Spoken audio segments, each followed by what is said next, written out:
আজকে তুমি আমাদেরকে বারণ করছো কেন? কেন বারণ করছেন জানেন? আজকে যদি এই বারণ না করেন তাহলে মা সত্তা বস্তুটি জগতে প্রচার হবে। আমরা নিত্য নিত্য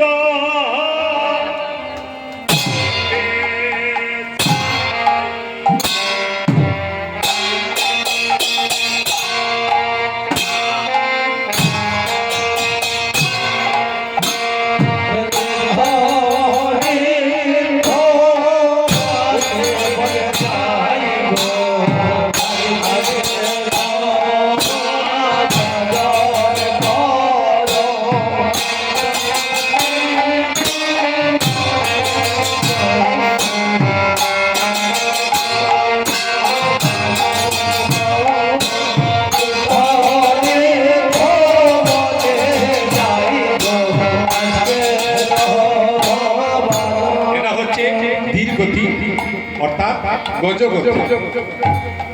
গজ মানে কি? হাতি। গজগতি। তারপর হবে মধ্যম গতি অর্থাৎ স্বল্পগতি। তারপর হবে দ্রুত গতি অর্থাৎ স্বল্পগতির মধ্যে হংস গতি।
আজকে তুমি বারণ করছো কেন জানো মা? তোমার গোপালকে দর্শন করতে কারাই আসে? শিরে জটা ত্রিলোচন বস্ত্ররঙ্গে বিভূষণ শিরে জটা ত্রিলোচন বস্ত্ররঙ্গে সদাই জপয় সদাই জপয়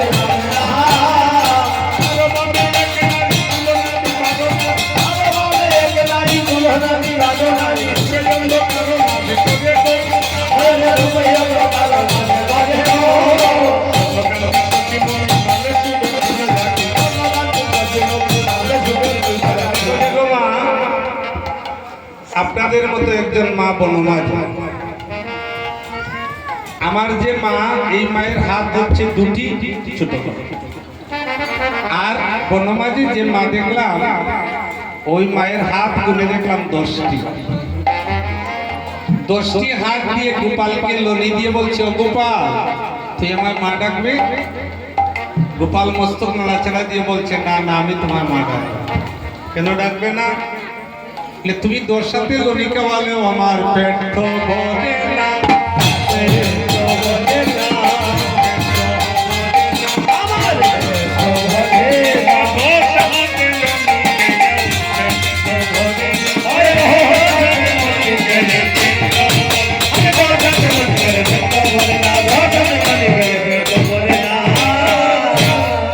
তোমার 10টি হাতে লনি খেয়েও আমার পেট ভরে না মা। কেন জানো? অর্থাৎ তুমি ঐশ্বর্যশালী। তোমার সামনে সন্তানকে বলি দেওয়া হয়, এটা 2টা মত, একটা শাক্ত মত, একটা বৈষ্ণব মত। শাক্তপন্থী যারা, তারা মায়ের কাছে বলি দেয়, পশু বলি দেয়। কিন্তু আমার জীবনে আমি যত গ্রন্থ পড়েছি সব গ্রন্থের মধ্যে আজ পর্যন্ত আমি কোনো পশু বলির বিধান পাই নাই। একটা জায়গায় একটা বলির নাম পেয়েছি। কোন জায়গায় জানেন? পদ্মপুরাণ। পদ্মপুরাণে যখন 14 ডিঙ্গা তৈরি করতে চন্দ্রধর গিয়েছিলেন মহাদেবের কাছে, মহাদেব তখন বলেছিলেন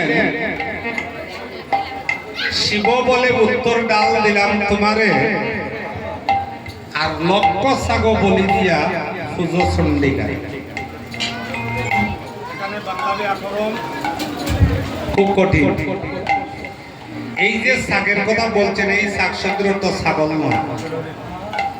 এই শাক শব্দের অর্থ হচ্ছে ষড়ঋতু, অর্থাৎ তোমার সমস্ত ঋতুগণকে মায়ের চরণে লক্ষ্য করে ভক্তিভাবে বলি দাও, তখনই তোমার 14 ডিঙ্গা পূর্ণ হবে। তাহলে পশু বলি নয় মা। আজকে এই যে গুষ্ঠ গোচারণ লীলা আমরা আস্বাদন করছি, এই দেহের মধ্যে অসংখ্য পশু আছে, কাম ক্রোধ মোহ লোভ মদ মাৎসর্য। এই রিপুগণকে বলি দেওয়ার জন্য ওরাও কিন্তু সেবা জানে, যদি ওদেরকে সেবায় নিয়োজিত করা যায়। তাহলে তোমাকে আমি মা ডাকবো না, কেন ডাকবো না? মা কিন্তু পরম বৈষ্ণবী। আমি দেখেছি, আমার জন্ম তো বাংলাদেশে, ছোটবেলায় আমি দেখেছি যত বড় বড় জমিদার বাড়িতে দুর্গাপূজা হতো, বলি হতো, গিয়ে দেখুন ওদের বংশের মধ্যে কেউ নেই, নির্মূল হয়ে গেছে। মা ভক্তিভাবে সেবা চায়, মা কখনো সন্তানের বলি চায় না। মা শঙ্খ চক্র গদা পদ্মধারী। মা কি হয়েছিলেন? মা যখন অসুরকে নিধন করেছিলেন, তখন কোন মুহূর্তে করেছিলেন? অষ্টমী আষাঢ় 24 ঘন্টা আগ মুহূর্ত, আর নবমী আষাঢ় আগ মুহূর্ত, এই 24 দিনে 48 মিনিট। এই 48 মিনিটের মধ্যে মা অসুরকে নিধন করেছিলেন। তখন নাম হয়েছিল মায়ের চামুন্ডা। তখন বৃন্দাবনের গোপীরা 108টা তুলসীর পাতা বলে দিয়েছিল। তখন আমার মা, সেই মৃন্ময়ী মা আবার ফিরে এলেন। তাহলে মা বৈষ্ণবী। তাহলে কোনোদিন যদি আপনারা মায়ের চরণে পূজা দেন, নিজের দেহের মধ্যে যে অসুরত্ব আছে এটাকে বলে দিবেন। এটা আমার প্রার্থনা। আমরা গৌড়ীয় বৈষ্ণব জীবন থেকে আপনাদের কাছে এটা আস্বাদন করার চেষ্টা করছি। তাহলে আজকে মা বলছেন, আমি আমার ছেলেকে আজকে পুষ্টি দেব না, কারণ কৃষ্ণকে বড় সাধনা করে মা পেয়েছেন। আর বলছেন, ও মা, তোমার গোপালকে আমরা নিত্য পুষ্টি নিয়ে যাই। আর মাকে বলছেন, মা, আমি তোমার মা